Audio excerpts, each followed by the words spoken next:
Graft, hair follicle जैसी कई तरह की टर्म्स यूज की जाती हैं, जिससे आपको क्लियर ही नहीं हो पाता कि कितने बाल या कितने ग्राफ्ट लगाए जाएंगे, या आपके डोनर एरिया में क्या कैपेसिटी है, या आपका हेयर लॉस अगर फ्यूचर में बढ़ जाए तो उसके लिए पर्टिकुलर क्लिनिक या सर्जन के पास क्या प्लान है।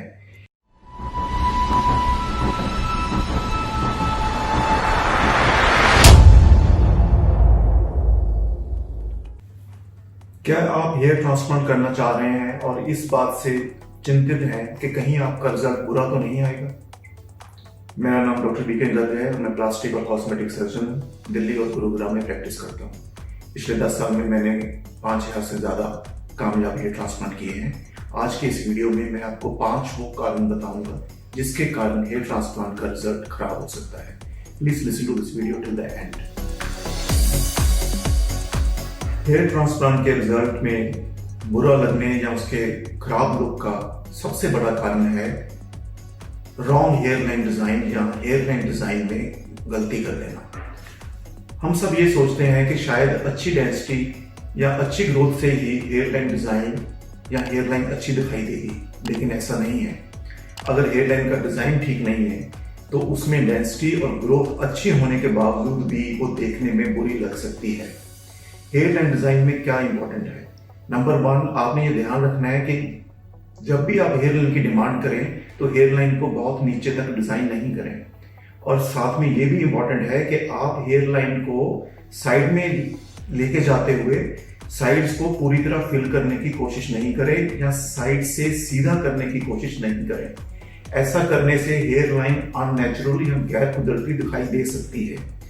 हेयर लाइन डिजाइन किसी अच्छे हेयर ट्रांसप्लांट रिजल्ट के लिए बेहद इंपॉर्टेंट है और इस पे ध्यान देना जरूरी है। एक एक्सपीरियंस्ड और ट्रेन्ड प्लास्टिक सर्जन ही हेयर लाइन डिजाइन की विशेषता को अच्छे से समझ पाता है और वो ठीक से डिजाइन कर पाता है। इसलिए हेयर लाइन डिजाइन उसकी डेंसिटी या उसकी ग्रोथ से भी ज्यादा इंपॉर्टेंट है, क्योंकि अच्छी डेंसिटी और अच्छी ग्रोथ के बावजूद बुरी तरह से डिजाइन की हुई हेयर लाइन हेयर ट्रांसप्लांट के रिजल्ट को खराब कर सकती है। हेयर ट्रांसप्लांट रिजल्ट के खराब होने का दूसरा बड़ा कारण है over estimation of donor area, या डोनर एरिया में से कितने ग्राफ्ट निकल सकते हैं उसका गलत आंकलन। आपने देखा होगा कि बहुत सारे क्लिनिक्स आपको 5000, 6000, 7000 या इवन कुछ क्लिनिक आपको 8000 ग्राफ्ट एक ही बार में लगाने का प्रॉमिस करते हैं।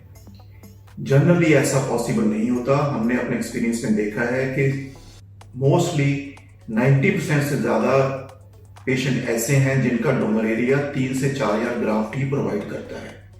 ऐसे केस में जब आपको इतना बड़े ग्राफ्ट एक ही बार में लगाने का प्रॉमिस किया जाता है तो डोनर एरिया को ओवर हार्वेस्ट कर दिया जाता है। मीनिंग उसमें से जितने ग्राफ्ट सेफली निकल सकते हैं उससे ज्यादा निकाल दिए जाते हैं। ऐसा करने से डोनर एरिया डैमेज हो जाता है और उसके बाद उसमें से दोबारा और ग्राफ्ट निकालना नामुमकिन हो जाता है। ज्यादा ग्राफ्ट निकालने से क्या होता है कि ग्राफ्ट एक दूसरे के पास से निकाले जाते हैं, जिसके कारण जो ग्राफ्ट हम पीछे छोड़ते हैं उनको डैमेज होने का डर रहता है। उनके डैमेज होने से सेकेंड हार्वेस्ट पॉसिबल नहीं हो पाता। दूसरी बड़ी प्रॉब्लम ओवर हार्वेस्ट या ज्यादा ग्राफ्ट निकालने से क्या है, जब आप ज्यादा ग्राफ्ट निकालने की कोशिश करते हैं, खासकर ऐसे डोनर एरिया से जिसकी कैपेसिटी कम है, आपने जनरली पेशेंट को बड़ा बॉल्ड एरिया कवर करने का प्रॉमिस किया होता है। ग्राफ्ट उचित मात्रा में निकल नहीं पाते और उन्हीं ग्राफ्ट को सारे सिर पे फैला दिया जाता है। ऐसा करने से आपका रिजल्ट अननेचुरल या गैर कुदरती दिखाई देगा, क्योंकि सारे सिर पे लो डेंसिटी में बाल लगा दिए जाएंगे। उनकी अच्छी ग्रोथ होने के बावजूद आपका रिजल्ट देखने में अच्छा नहीं लगेगा। इसलिए डोनर एरिया की सही कैपेसिटी को जान पाना सर्जन के लिए बेहद इंपॉर्टेंट है आपके हेयर ट्रांसप्लांट की सही प्लानिंग करने के लिए। So over estimation of donor area या डोनर एरिया में से जरूर से ज्यादा ग्राफ्ट निकाल देने से आपका रिजल्ट खराब हो सकता है। तीसरा बड़ा कारण आपके हेयर ट्रांसप्लांट रिजल्ट के खराब होने का हो सकता है लैक ऑफ ट्रांसपेरेंसी या पारदर्शिता की कमी। ये ट्रांसपेरेंसी की कमी कई लेवल पे होती है। आपकी कंसल्टेशन में क्लैरिटी नहीं दी जाती। आप हेयर ट्रांसप्लांट क्लिनिक में जाते हैं और हेयर ट्रांसप्लांट सर्जन या डॉक्टर से मिल ही नहीं पाते। ऐसे केस में आपको उस प्रोसीजर के बारे में सही जानकारी या सही मशवरा नहीं मिल पाता। दूसरा, लैक ऑफ ट्रांसपेरेंसी या पारदर्शिता की कमी टेक्निक के बारे में हो सकती है। किस टेक्निक से किया जाएगा? क्या ये स्ट्रिप सर्जरी या एफयूटी होगा? क्या ये एफयूई होगा या डीएचटी होगा? इसके अलावा कई बार आपको टेक्निक बताई जाती है, लेकिन इतनी टेक्निकल लैंग्वेज यूज की जाती है कि आपकी समझ से बाहर होता है या आपको अंधेरे में रखा जाता है। तीसरी बात, आपको प्राइसिंग के बारे में भी ट्रांसपेरेंसी नहीं रहती है। ग्राफ्ट, हेयर फॉलिकल जैसी कई तरह की टर्म्स यूज की जाती हैं, जिससे आपको क्लियर ही नहीं हो पाता कि कितने बाल या कितने ग्राफ्ट लगाए जाएंगे, या आपके डोनर एरिया में क्या कैपेसिटी है, या आपका हेयर लॉस अगर फ्यूचर में बढ़ जाए तो उसके लिए पर्टिकुलर क्लिनिक या सर्जन के पास क्या प्लान है।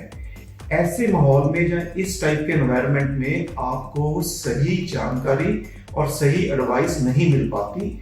उसके कारण आप जो फैसला लेते हैं वो गलत हो सकता है, और ये गलत फैसले को ठीक करने के लिए फ्यूचर में फिर से सर्जरी करनी पड़ सकती है। जानकारी के अभाव में या जानकारी ना होने की सूरत में आपकी प्लानिंग गलत होती है और आपका रिजल्ट खराब हो सकता है। इसलिए कंसल्टेशन के प्रोसेस से ही ट्रांसपेरेंसी और क्लैरिटी होना बेहद जरूरी है, ताकि आपका ट्रांसप्लांट सही प्लान हो सके और अच्छा रिजल्ट आ सके। चौथा बड़ा कारण जिसके लिए सर्जन और पेशेंट दोनों ही जिम्मेवार हो सकते हैं, वो है अनुचित उम्मीद और मांग।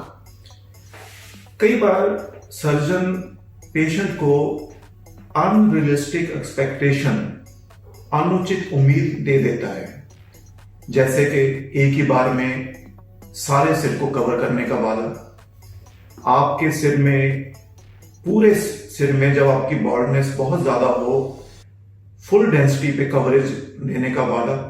ऐसे वादे कई बार पूरे करना नामुमकिन होता है। कई बार ऐसी डिमांड या ऐसी मांग पेशेंट भी करता है।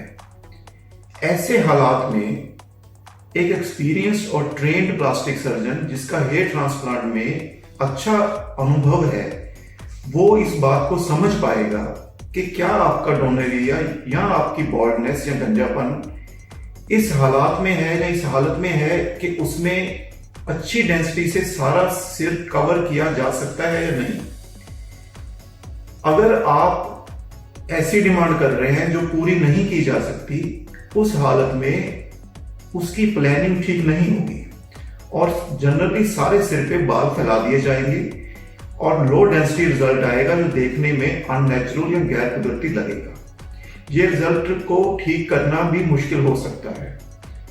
दूसरी तरफ कई बार पेशेंट बहुत लो हेयर लाइन या सारे सिर में बहुत ज्यादा डेंसिटी या एक ही बार में सारे सिर को अच्छी डेंसिटी से कवर करने की डिमांड करता है। ऐसी हालत में कई बार आपके डोनर एरिया को ओवर हार्वेस्ट किया जाता है, जिससे वो डैमेज हो जाता है। इसलिए ये इंपॉर्टेंट है सर्जन और पेशेंट दोनों के लिए सही उम्मीद देना पेशेंट को, और पेशेंट की ये रिस्पॉन्सिबिलिटी है कि उसकी डिमांड उचित हो और वो अपने डोनर एरिया या और लिमिटेशन को अच्छे से समझे। अगर प्लानिंग सही नहीं होगी तो रिजल्ट कभी भी सही नहीं आएगा। हेयर ट्रांसप्लांट रिजल्ट के खराब होने का पांचवा और मोस्ट इंपॉर्टेंट कारण क्या है? ये कारण है जब पेशेंट हेयर ट्रांसप्लांट करवाने से पहले ठीक तरीके से जानकारी नहीं लेता है। क्या जानकारी इंपॉर्टेंट है? आप जब भी कंसल्टेशन के लिए जाएं, आपके लिए इंपॉर्टेंट है ये जानना कि आपकी सर्जरी कौन करेगा। प्लास्टिक सर्जन कौन है? जो डॉक्टर आपकी सर्जरी कर रहा है, क्या वो प्लास्टिक सर्जन है या कोई और ही डॉक्टर है? ये भी जानना जरूरी है कि कहीं ऐसा तो नहीं कि आपकी सर्जरी में कोई डॉक्टर इन्वॉल्व ही नहीं है। जब भी क्लिनिक में जाएं, ये जानना चाहें कि आपकी सर्जरी एक ट्रेन्ड प्लास्टिक सर्जन के द्वारा हो और वो plastic surgeon hair transplant surgery में अनुभव रखता हो। दूसरा ये भी इंपॉर्टेंट है आपके लिए जानना कि आपकी सर्जरी किस टेक्निक से की जाएगी, कितने ग्राफ्ट किए जाएंगे, या फ्यूचर में अगर आपका हेयर लॉस बढ़ जाए तो क्या आपका डोनर एरिया इतने ग्राफ्ट दे सकता है कि उसमें फिर से सर्जरी करके उसको कवर किया जा सके। जब आप ठीक तरीके से हेयर ट्रांसप्लांट क्लिनिक या हेयर ट्रांसप्लांट डॉक्टर को चुनते हैं तो आप ये सुनिश्चित करते हैं कि आपकी सर्जरी सेफ होगी और उसमें रिजल्ट अच्छा आएगा और वो नेचुरल दिखाई देगा। मुझे उम्मीद है कि इस वीडियो से आपको जानकारी मिली होगी, और अगर आप हेयर ट्रांसप्लांट के बारे में कुछ भी जानना चाहते हैं या कंसल्टेशन करना चाहते हैं तो हमसे कॉन्टैक्ट करें। Thank you.